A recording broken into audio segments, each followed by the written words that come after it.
The following is a fictional story of events that may happen in the near future. 8 a.m. New York Stock Exchange. It's a cold, breezy day on Wall Street as markets await the Federal Reserve's announcement for QE4. Futures are up significantly. The Dow Jones just breached its 2008 high of 14,164. Gold just hit an all-time high of 2,900.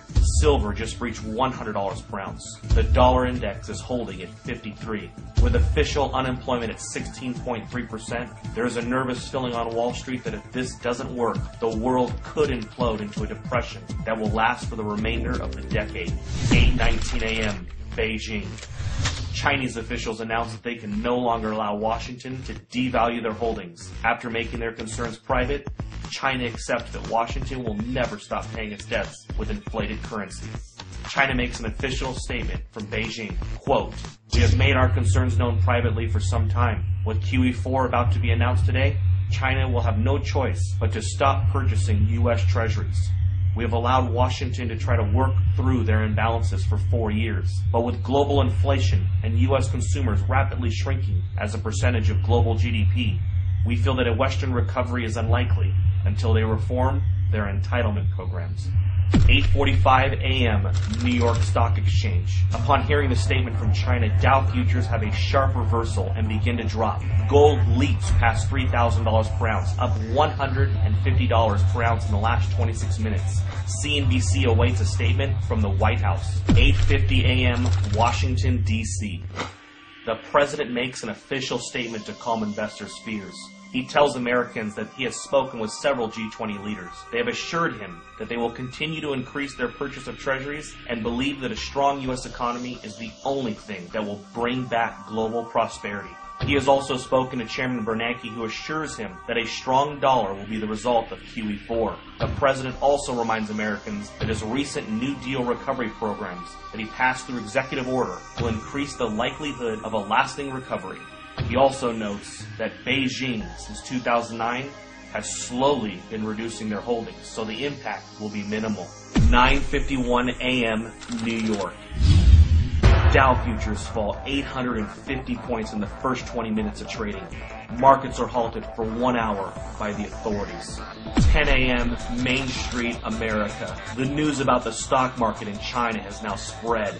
A panic begins to set in and unprepared Americans rush to the grocery store. In an attempt to purchase food and water, Americans that didn't know what was going on are alerted by all of the news stories and panic buying. Within 50 minutes, there is a nationwide rush to the stores. Empty store shelves in America become a reality. 10:52 a.m. New York. Markets reopen and the Dow Jones resumes its collapse. Investors around the world join the sell-off in bonds and stocks and begin to purchase commodities.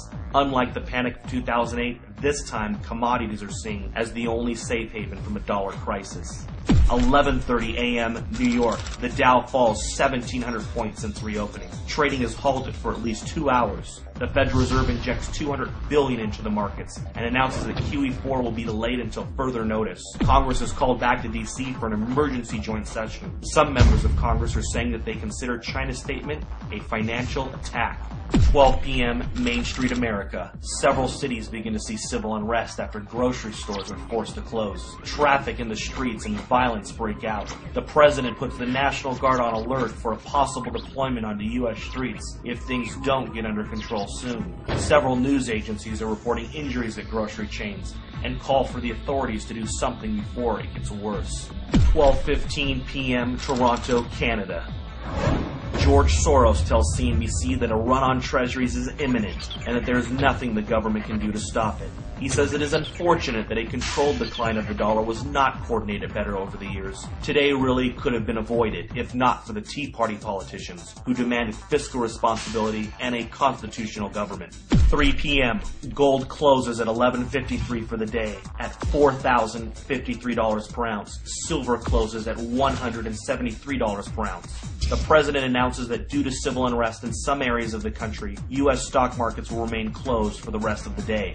With the exception of mining and other inflation-related stocks, the majority of U.S. stocks are down significantly due to the sell-off and flight to safety in commodities. The Federal Reserve announces that it will begin to purchase U.S. treasuries and stocks in order to stabilize the markets. But this only feeds investors' fears of a full-blown treasury run and collapse of the dollar. 6 p.m. Asia. Asian markets begin a massive sell-off. Dollar collapse rumors begin to take hold of the markets. CNBC Asia looks into a possible COMEX default and complete breakdown in the U.S. economy. Gold spikes in Asia, up 17.50 in the first complete hour of trading. Gold is now at 58.03. 7 p.m. Gold and silver bullion dealers across the world have suspended all sales due to no inventory. A COMEX default is now expected. Several central bank representatives propose a freeze on currency markets and a fixed devaluation of the U.S. dollar in order to calm investors. 7:30 p.m. The United States. The sun sets on America. In the last 12 hours, the world has changed. Americans are glued to their televisions, taking a crash course on a debauched currency. Smoke from fires in the cities have put a dark cloud over the nation.